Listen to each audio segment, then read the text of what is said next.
अपने दम पे आई हैं, अपनी शिक्षा के बदौलत यहाँ के हेडमास्टर हैं ये आप लोग के बदौलत नहीं है कि आप लोग जो चाहिएगा मन चाहे वो कर दीजिएगा। इस मामले को पूरे राजनीतिक रंग में ला करके यहाँ के गांव वालों को भड़का करके इनके विपक्ष में खड़ा करके और उस शिक्षक के द्वारा गलत तरीके से आरोप लगवा करके इनका सस्पेंशन ऑर्डर मंगवा दिया। आकस्मिक अवकाश में थे, जिसमें हम लोग हेडमास्टर को बीआरसी से एप्लीकेशन रिसीव कराना पड़ता है। हम लोग करा के रखे थे रजिस्टर में।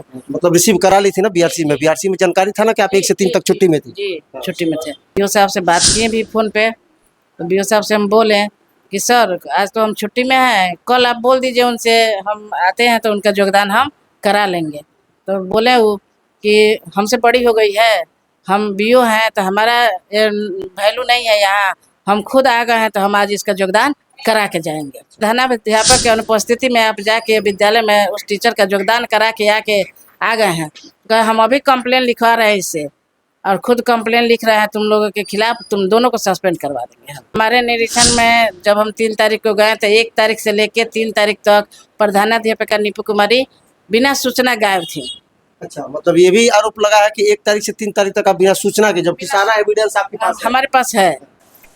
जय हिंद दोस्तों, हम लोग आए दिन देखते हैं कि स्कूल जो है सबसे ज़्यादा राजनीति का शिकार होता है। हमारे समक्ष आप देख सकते हैं कि राजपूत तुमकड़िया पंचायत का मोहम्मदपुर गांव है और इस गांव का ये विद्यालय है। मैं विद्यालय की भी तस्वीर अपने वीडियो में दिखाऊंगा कि विद्यालय में क्या व्यवस्थाएं हैं। यहाँ तक कि मैं आपको बता दूं कि जहाँ हम लोग बैठे हैं ये हमारे हेडमास्टर साहब की ये ऑफिस है। इनके पास जगह नहीं है, इसके कारण मैं कैमरा में से बोलूँगा ज़रा दिखाइए कि यहाँ पे जो इनके ऑफिस में ये जो मिड डे मील का जो बोरा है चावल का, ये यहाँ रखा हुआ है और ये ऑफिस है। कहीं से भी आपको देख के नहीं लगेगा कि ये किसी विद्यालय का ऑफिस है। और मुझे जब पता चला कि ये हेडमास्टर साहब को जो यहाँ के बीईओ साहब हैं उनके द्वारा परेशान किया जा रहा है, तो सबसे पहले मैम का हम परेशानी जानेंगे। मैम, क्या नाम हुआ आपका? नीपू कुमारी। ये विद्यालय में किस प्रकार से आपके साथ राजनीति किया जा रहा है? देखिए, हमारे यहाँ बीओ साहब के द्वारा ही सब किया जा रहा है। हमारे देखिए, मतलब मामला क्या था, शुरू से बताइए हमारे दर्शकों को। मामला ये है कि एक यहाँ टीचर है मोहम्मद रिजवान जी, उनका म्यूचुअल ट्रांसफ़र हुआ। कब उनका ट्रांसफ़र हुआ था? 25 तारीख को। 25 तारीख। तो जब ट्रांसफ़र उनका हुआ तो इसके बारे में आपको जानकारी मतलब पता था कि उनका ट्रांसफ़र हो चुका है? नहीं, हमको पता नहीं था। अच्छा, क्योंकि वो इस शिक्षा कोर्स पर जिनका मैच्योर होता है उन्हीं के मोबाइल पे आता है। अच्छा, ठीक है। और वो अपना करा लिए मैच्योर। वो इसके बारे में आपको जानकारी नहीं दी? नहीं दी है हमको कोई उसके जानकारी। बाद क्या हुआ? जब हम 25 तारीख को सोमवार को विद्यालय आए तो इस शिक्षा कोर्स जब हम खोले अपने मोबाइल का तो उसमें हमारे यहाँ 5 शिक्षक ही दिखा रहा था। तो हमको उसमें देखने नहीं आता है, लेकिन एक शिक्षक है यहाँ सुधांशु भारद्वाज, वो देखें और देख करके बताएं कि सब मैडम ये रिजवान सर का यहाँ से लेफ्ट कर गए हैं, वो चले गए वहाँ, इसलिए आपके मोबाइल में 5 शिक्षक दिखा रहा है। किस स्कूल में उनका ट्रांसफ़र यहाँ से हुआ? प्राथमिक विद्यालय कुर्मी टोला। उसके बाद जब वो हम कहेंगे अच्छा ठीक है, जब उनका ट्रांसफ़र अपना चले गए, लेकिन ये अच्छा नहीं था। मान लीजिए हम यहाँ हेडमास्टर है तो उनको हमसे बोलना चाहिए, जानकारी तो देनी चाहिए कि आप हमारा मैडम मैच्योर हो गया, आप हमको लेफ्ट कर दीजिए। ऐसा पहले भी हुआ है। जो सुधांशु भारद्वाज है वो भी मैच्योर करा के ही यहाँ आए।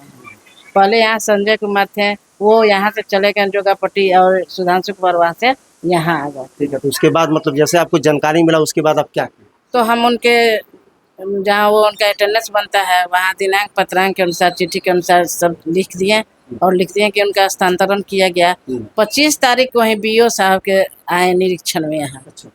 25 को आए तो वो बोलेंगे कितने टीचर हैं, हम बोले यहाँ के नरकटियागंज बीआरसी के बीओ साहब का नाम क्या है? राजेश कुमार यादव जी। तो उसके बाद आए तो जी आए तो बोले मैडम हम निरीक्षण में आए। हम कहें जी ठीक है, चलिए सर बताइए क्या क्या है। तो वो बोले जे पहले शिक्षकों को बुलाइए। तो बुलाए, हम सब किसी का नाम पूछे, देखे रजिस्टर भी लेके अटेंडेंस रजिस्टर हम लोग का देखें, उसमें बोले ये मोहम्मद रिजवान नहीं है। सर इनका मैच्योर ट्रांसफ़र हो चुका है, ये प्राथमिक विद्यालय कुर्मी टोला में चले गए हैं। तो इनका देखिए यहाँ स्थानांतरण का सब लिखा हुआ है। बोले जो ठीक है चले गए, लेकिन वहाँ से जो टीचर मैच्योर में है वो कहाँ है, उनको तो आना चाहिए। बोले वो अभी तक योगदान नहीं किए हैं। अभी आज 25 तारीख है, आज पहला दिन है, हो सकता है 31 तारीख तक अभी डेट है तो वहाँ तक आ सकते हैं, वो कभी भी आके योगदान कर सकते हैं। तो बोले ठीक है, वो उसके बाद कुछ नहीं बोले, चले गए। 1 तारीख से लेके 3 सितंबर तक हम छुट्टी में थे, आकस्मिक अवकाश में थे, जिसमें हम लोग हेडमास्टर को बीआरसी से एप्लीकेशन रिसीव कराना पड़ता है, हम लोग करा के रखे थे रजिस्टर में। मतलब रिसीव करा ली थी ना बीआरसी में? बीआरसी में जानकारी था ना कि आप 1 से 3 तक छुट्टी में थी? जी, छुट्टी में थे। उसके बाद जब 3 तारीख को मोहम्मद रिजवान आए तो हमसे जो शिक्षिका प्रभार में थी वो बोली कि आप मैडम से पहले बात कर लीजिए, उसके बाद हम आपका अटेंडेंस बनवा देंगे, योगदान करवा लेंगे। तो बोले जी ठीक है, बात कराइए। हमसे बात हुआ मोहम्मद रिजवान का, हम बोले उनसे कि आज 3 तारीख है तो हम छुट्टी में हैं, कल आप आइएगा, कल आपका हम योगदान करा लेंगे। मतलब जब उनसे आपकी बात हुई तो मतलब ये बात आप बोली, ये ऐसा नहीं ना बोले कि नहीं हम आपका योगदान नहीं करने देंगे, ऐसा कुछ तो नहीं हुआ था? नहीं, नहीं, आप क्लियर बोले कि आज हम छुट्टी में हैं, जी, कल कि कल आइएगा, कल हम आपका योगदान करा लेंगे जी। उसके बाद क्या हुआ? उसके बाद वो अब फोन तो कट गया, हम यहाँ थे नहीं, छुट्टी में थे, हमको जानकारी कुछ यहाँ का था। किस लिए आप छुट्टी ली थी? हमारे सासू माँ का देहांत हो गया था, उसी उन्हीं का मतलब क्रियाक्रम का समय आ गया था, इसीलिए इसीलिए हम लिए थे छुट्टी में। तो जब मैडम के द्वारा बाद में बताया गया, लेकिन वो रिजवान सर बीओ साहब को फ़ोन किए और बीओ साहब यहाँ हैं। फ़ोन किए होंगे तभी बीओ साहब यहाँ हैं, क्योंकि हम यहाँ थे नहीं जो देखे। बीओ साहब आए यहाँ और रिजवान जी का दस्तखत करवा लिए रजिस्टर में। तो रजिस्टर में आपका पूरा मतलब ज्वाइनिंग करवा दी? जी, ज्वाइनिंग करवा दिया जी। और उसके बगल में बीओ साहब साइन कर। मैं अपने वीडियो में स्क्रीनशॉट में जो आपको साइड में दिखाऊंगा कि इनके रजिस्टर में जो है बीओ साहब का भी साइन है 3 तारीख को ही। और ये चीज़ भी मैं इनके रजिस्टर का दिखाऊंगा कि 3 तारीख 1 से लेकर के 3 तारीख तक ये लीव पे थी, इनका सीएल लगा हुआ था क्योंकि इनकी सास की मृत्यु हो गई थी जी। उसके बाद क्या हुआ? उसके बाद हम तो छुट्टी में थे तो उसकी जानकारी हमको नहीं थी। मैडम बोली जे बीओ सर आए हैं, आप बात कर लीजिए। हम बीओ साहब से बात किए भी फ़ोन पे। तो बीओ साहब से हम बोले कि सर आज तो हम छुट्टी में हैं, कल आप बोल दीजिए उनसे, हम आते हैं तो उनका योगदान हम करा लेंगे। तो बोले वो कि हमसे बड़ी हो गई है, हम बीओ हैं तो हमारा वैल्यू नहीं है यहाँ, हम खुद आ गए हैं तो हम आज इसका योगदान करा के जाएंगे। और खुद अपना करके भी गए, क्योंकि हम यहाँ थे नहीं, करके सिग्नेचर करके अपना उनका योगदान करा के चले गए। लेके गए वहाँ बीआरसी में जब गए तो हम अपने हस्बैंड को फ़ोन किए कि ऐसा ऐसा बात है, देखिए बीओ साहब गए थे विद्यालय में, हम बोले हैं तो कह रहे हैं कि नहीं, हम तुमको क्या समझते हैं, तुम क्या हो हमारे सामने, और अपना सिग्नेचर कर लिए हैं और रिजवान जी का योगदान करा के लेके चले गए हैं। तो बोले अच्छा हम बीआरसी में ही हैं, हमारे हस्बैंड बीआरसी में ही थे। मोहम्मद रिजवान के खिलाफ एक कंप्लेन था, उसी को वो फिर से बीओ साहब से बोलने के लिए आए थे, समझे। लेकिन जब यहाँ से बीओ साहब गए वहाँ तो रास्ते में ही मुलाकात हो गई। तो बीओ साहब उनको इशारा किए जे आप आइए बीआरसी में। ये चले गए, हमारे कहने के बाद बीआरसी से ही चले जे स्कूल में हम जाएँ, लेकिन रास्ते में बीओ साहब मिल गए, फिर ये वहाँ से लौट के चले गए बीआरसी। ये जा कर के बोले उनसे जो सर आप विद्यालय में जा कर के योगदान कराने के हकदार हैं। मतलब आपके पति बोले बीओ साहब से बोले जब हेडमास्टर अनुपस्थित है तो आपका अधिकार है कि रजिस्टर लेकर के किसी का योगदान आप करा लीजिएगा। तो बीओ साहब गुस्साए, बोले आप लोग वीडियो देखे भी होंगे, वीडियो भी वायरल हुआ है इसका। बीओ साहब के द्वारा बताया गया कि तुम पैसा लिया है, इसलिए ऐसे पैसा ले लिया है मोहम्मद रिजवान से, तुम पैसा मांगा है, हम तुमको बताते हैं, हम तुम लोग को सस्पेंड करवा देंगे दोनों आदमी। तो मतलब बीओ साहब आपके पति से बोले कि तुम लोग पैसा मांग रहे हो रिजवान से, इसलिए जो है हम तुम लोग को सस्पेंड करवा, मतलब आप लोग पे आरोप लगा दिए। तो बताइए जब बीओ साहब बैठ के, अब यहाँ तो हंगामा होने कितना रुपया का आरोप वो लगा रहे? 35,000 रुपया जी। अब गुस्सा में ये बोले जी हाँ हम लिए हैं, आप कितना रुपया लिए हैं कि जो रिजवान को लेके विद्यालय में चलेगा और जा करके योगदान करा के आए हैं। कोई भी गुस्साएगा इस बात को आरोप लगाने के अनुसार। तो ये बोला कि हम तो लिए हैं, लेकिन आप कितना लिए हैं जो बीओ होकर के आप एक टीचर को लेकर के विद्यालय प्रधानाध्यापक के अनुपस्थिति में आप जाके विद्यालय में उस टीचर का योगदान करा के आ गए हैं। हम अभी कंप्लेन लिखवा रहे हैं इससे, और खुद कंप्लेन लिख रहा है तुम लोगों के खिलाफ, तुम दोनों को सस्पेंड करवा देंगे। हम बैठ के कंप्लेन लिखवाएं और उसमें आरोप लगाएं कि लिखो कि हम 30 अगस्त को हम गए थे विद्यालय में योगदान कर रहे थे।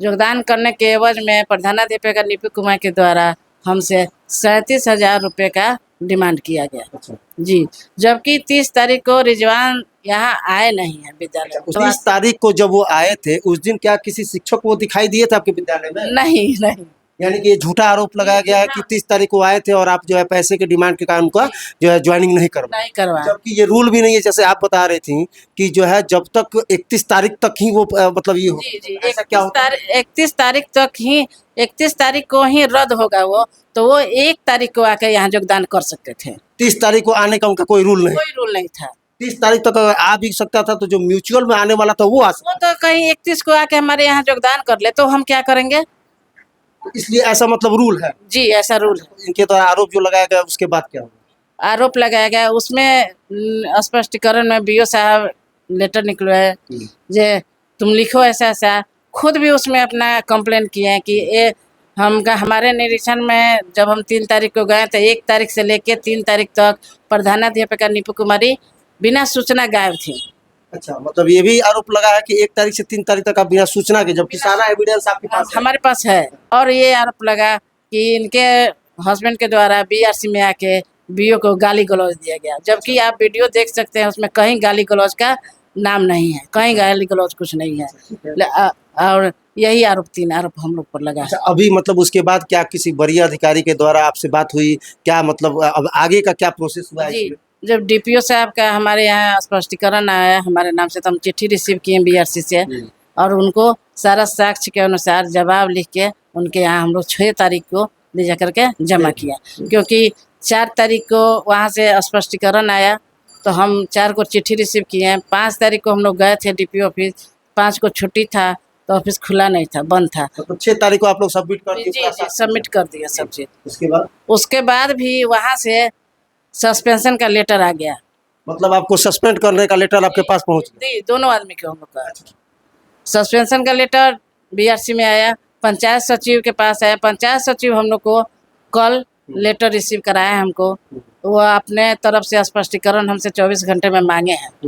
अब हमको उनको आज उनको जवाब हम अपना देंगे सब साक्ष्य लगा कर, उसके बाद देखिए वो क्या करते हैं। अब देखिए कि विद्यालय जो होता है वो शिक्षा का मंदिर होता है, और जिस विद्यालय में अगर राजनीति को ला दिया जाए तो उस विद्यालय के बच्चों का भविष्य जो है खतरे में पड़ जाता है। आरोप लगाने से जो है बिना सबूत के कोई आरोपित जो है अपराधी नहीं हो सकता है। तो अगर आपके पास साक्ष्य है, और जैसे इन्होंने बताया कि 1 से 3 तारीख तक, मेरे वीडियो में भी आप लोग देख रहे होंगे, 1 से 3 तारीख तक इनके रजिस्टर में भी मेंटेन है कि इन्होंने छुट्टी ले रखी है। बीआरसी से जो इन्होंने आवेदन देकर के रिसीव किया है उसमें भी एकदम साफ रूप से लिखा हुआ है कि 1 सितंबर से 3 सितंबर तक मेरे घर में मेरी सास की मृत्यु होने के कारण मुझे छुट्टी चाहिए, उसका भी रिसीविंग इनके पास है। उसके बाद आप आवेदन में लिख दिए कि 1 से लेकर के 3 तक जो है ये छुट्टी में नहीं थी, बिना किसी जानकारी कि ये विद्यालय में अनुपस्थित रही यहाँ पे हैं 14 साल से। जी, किसी भी प्रकार का आरोप आप पे लगा? नहीं, कोई आरोप नहीं लगा है आज तक, लेकिन कहीं ना कहीं साहब ये पहली बार है जो ये आरोप लगा है। बाकी इस प्रकार की राजनीति के बारे में और हमारे नरकटियागंज के बीआरसी के जो बीईओ हैं राजेश कुमार यादव जी के बारे में आपका क्या राय है, कमेंट बॉक्स में जरूर बताइएगा। जय हिंद।